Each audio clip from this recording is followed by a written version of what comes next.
आज का प्रातः क्लास है 9 मई 1967। आत्माभिमानी होकर के बैठे हो, हर एक बात अपने से ही पूछनी होती है। हम आत्माभिमानी होकर बैठे हैं और बाप को याद कर रहे हैं, क्योंकि गाया हुआ भी है शिव शक्ति पांडव सेना।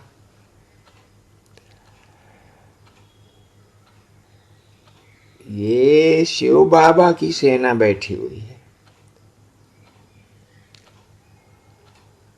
उस जिस्मानी सेना में तो सिर्फ जवान ही होते हैं, बूढ़े व बच्चे आदि नहीं होते हैं। इस सेना में तो बच्चे, जवान, बूढ़े आदि सभी हैं। ये है माया पर जीत पाने के लिए सेना।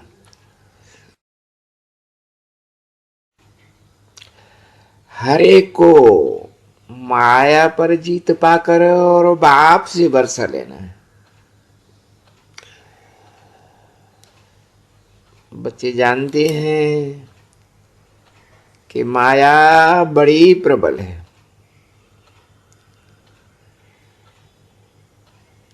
कर्मेंद्रियां धोखा बहुत देती हैं।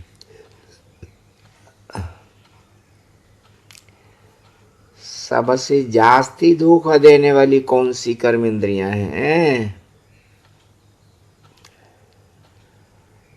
आंख कर्मेंद्रिय ही सबसे जास्ती धोखा देती है। भला अपनी स्त्री होगी, फिर कोई देखी खूबसूरत व कुमारी हुई तो फिर दिल में उठेगा कि इनको बागी पहने। हाथ लगावे, आंखें तो बहुत बड़ा धोखा देती है। चार्ट में ये भी लिखो कि आज कौन सी इंद्री ने धोखा दिया। आज फलानी को देखा तो दिल हुई कि इनको हाथ लगावें, ये करें। आंख बहुत तकलीफ देती है। हर एक कर्मेंद्रिय की तरफ देखो कि बहुत नुकसान करती है। सूरदास का भी इस पर मिसाल देते हैं ना, अपनी जांच रखनी चाहिए। आंखें बहुत धोखा देने वाली है। कोई अच्छी खूबसूरत देखते हैं तो उस पर ही फिदा हो जाते हैं। बहुत शोभावान है, गायन में अच्छी है, बस अच्छे अच्छे बच्चों को भी धोखा दे देती है। बल सर्विस तो अच्छी करते हैं, परंतु आंखें धोखा देती हैं। इस पर बड़ी जांच रखनी होती है, क्योंकि दुश्मन है ना, हमारे पद को भ्रष्ट कर देगी।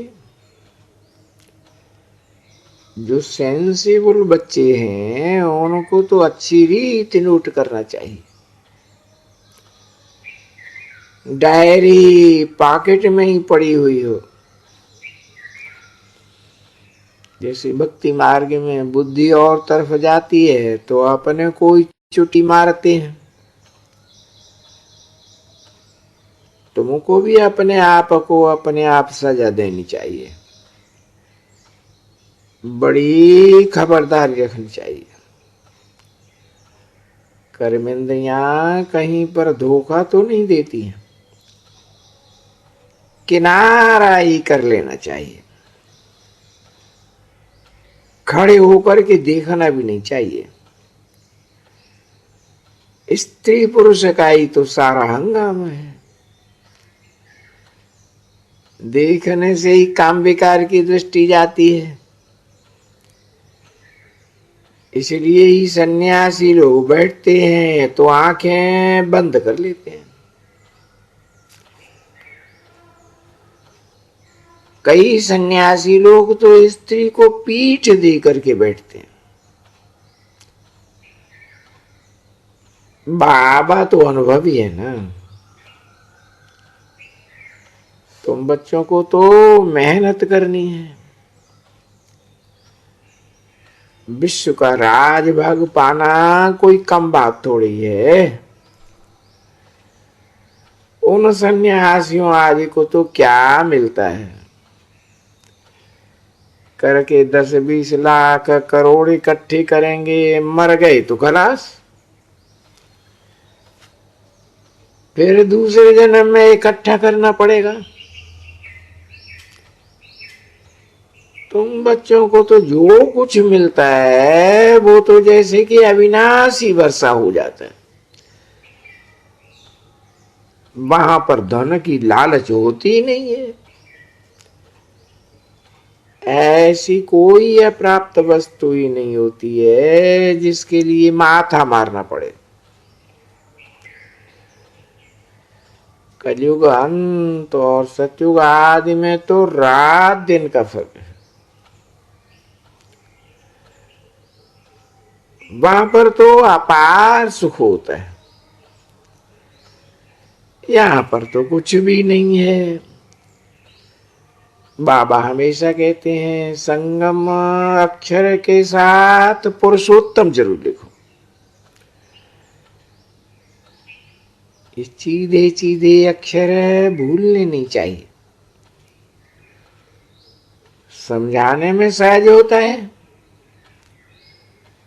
मानुष्य देवता किए करत न लागी वार, तो जरूर संगम पर ही आवेंगे ना देवता बनाने।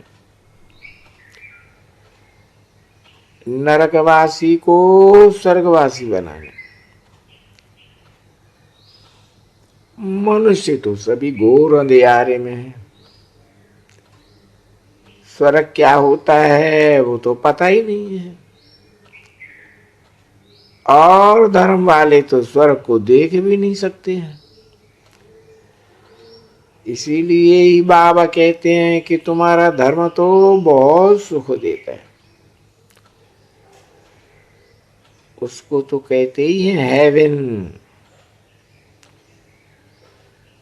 परंतु ये थोड़े ही समझते हैं कि हम तो हेवन में जा ही नहीं सकते। किसी को भी पता नहीं है। भारतवासी भूल गए हेवन को लाखों वर्ष कह देते हैं। क्रिश्चियंस लोग खुद कहते हैं कि 3000 वर्ष पहले भारत हेवन था। लक्ष्मी नारायण को कहते ही हैं गॉड गॉडिस।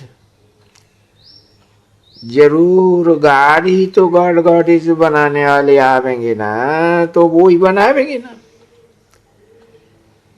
तो मेहनत कितनी करनी चाहिए। रोज रोज अपना पोता मिल देखना चाहिए कि कौन सी कर्मेंद्री ने धोखा दिया।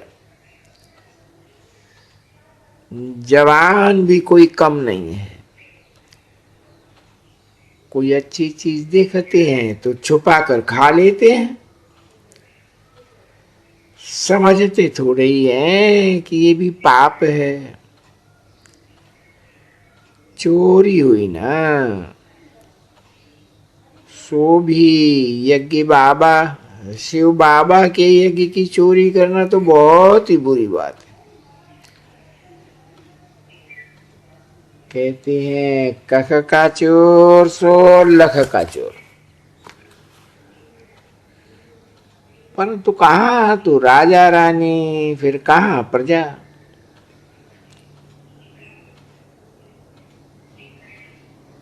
9 मई 1967 की प्रातः क्लास का दूसरा पेज।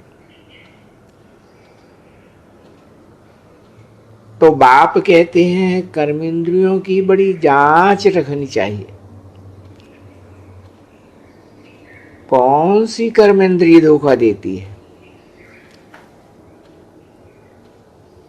पोता मिल निकालना चाहिए।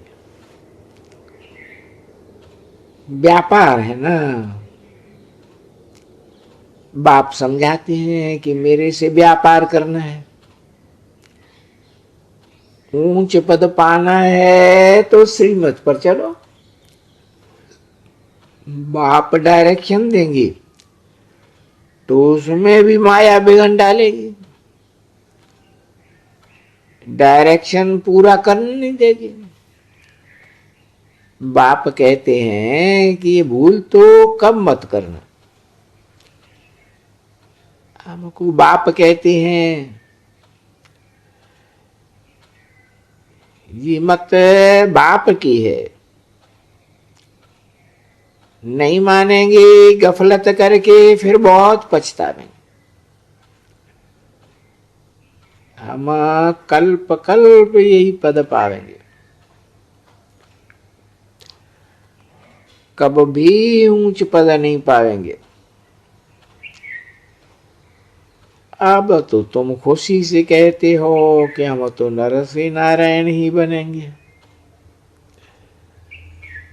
परंतु आपन से पूछते रहो कि हम कहीं पर कर्मेंद्रियां हमको धोखा तो नहीं देती। जितना जितना डायरेक्शन अमल में लाते रहेंगे तो तुम्हारी बहुत प्रगति होगी। सारे दिन का पोता मिल देखना चाहिए। भूल तो बहुत होती है ना, बातें करेंगे, तरस पड़ेगा, इनको खिलाऊं, सौगातें दूं, इस तरह अपना बहुत वेस्ट टाइम कर लेते हैं। माला का दाना बनने में बड़ी मेहनत लगती है। 8 रत्न है मुख्य, नवरत्न कहते हैं। एक तो शिव बाबा है, ऊंच ते ऊंच है, बाकी है 8 है। बाबा की भी निशानी तो बीच में चाहिए ही ना। कोई ग्रहाचारी आदि होती है तो भी 8 रत्न आदि की अंगूठी पहनते हैं। इतने ढेर सारे पुरुषार्थ करने वालों में से भी 8 ही निकलते हैं पास विधानर बनकर। बाकी तो जो सो भी हैं उनको भी कुछ न कुछ छींटा लगता ही है। 8 रत्नों की बहुत महिमा है। देह अभिमान में आने पर कर्म इंद्रियां बहुत धोखा देती है। चिंता रहती है ना कि हम पुण्य काम करें तो हमारे पाप मिट जावे। सतयुग में कोई चिंता की बात नहीं, क्योंकि वहां तो रावण का राज्य ही नहीं है। वहां पर भी ऐसी ही बात हो फिर तो नरक और स्वर्ग का फर्क ही नहीं रहेगा। तुमको इतना ऊंच पद देने के लिए भगवान खुद पढ़ाते हैं।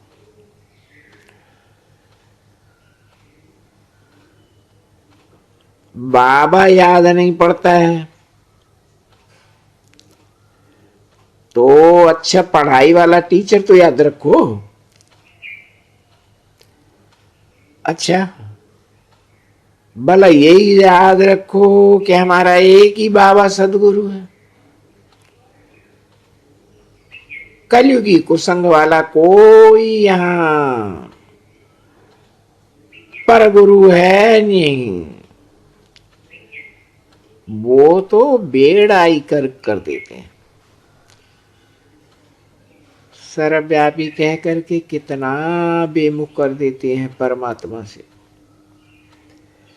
माया ऐसी चमाट मार देती है जो कि सब खत्म खलास हो जाता है। तुम कह सकते हो कि तुम तो सर्वव्यापी कह करके बाप ही से बेमुख कर देते हो।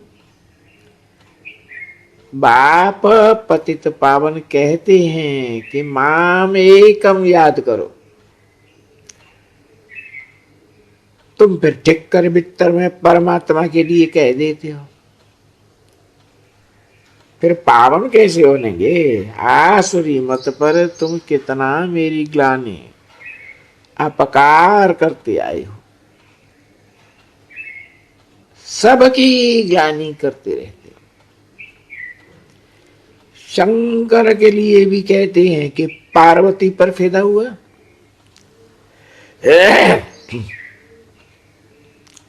ये थोड़े ही समझते हैं कि प्रजापिता ब्रह्मा के तो सभी बच्चे ही हैं,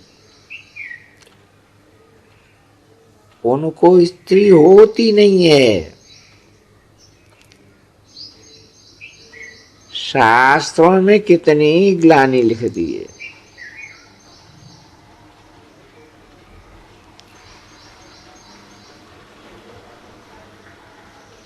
बाप तो कहते हैं मैं अपकार करने वालों पर उपकार करता हूं। अभी तुमको भी सब पर उपकार करना चाहिए,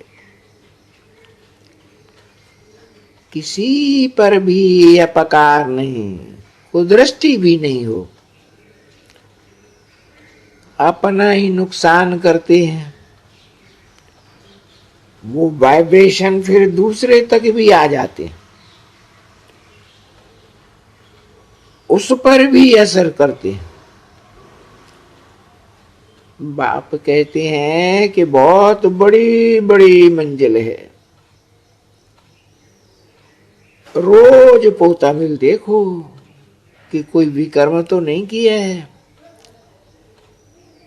माया से धोखा तो नहीं खाया है, कोई कर्म इंद्रियों के वशीभूत होकर के विकर्म तो नहीं बनाया है। ये है ही विकर्मी संबत। विकर्माजीत देवताओं के संबत को कोई जानता ही नहीं है।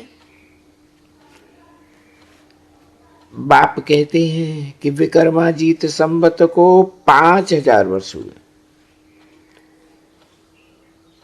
फिर बाद में विकर्म संबत शुरू होता है। राजाएं जो हैं वो सब विकर्म करते हैं। तब बाप कहते हैं कि कर्म अकर्म विकर्म की गति तुमको ही समझाता हूं।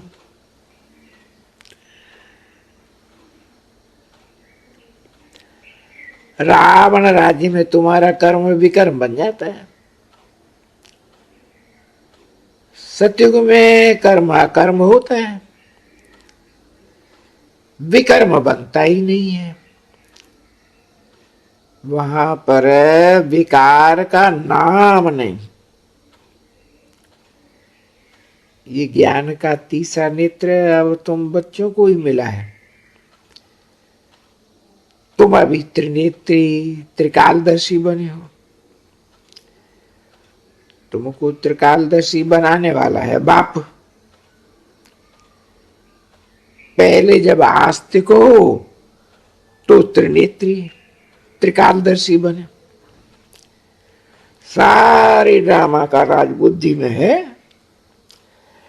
मूल वतन सूक्ष्म वतन 84 का चक्र सारा बुद्धि में। फिर पीछे और धर्म आते हैं, वृद्धि को पाते हैं। उन धर्म स्थापकों को गुरु नहीं कहेंगे, सर्व की सदगति करने वाला सदगुरु एक ही है। बाकी वो कोई सदगति करने थोड़े ही आते हैं, वो तो अपना धर्म स्थापन करने आते हैं। ओम शांति।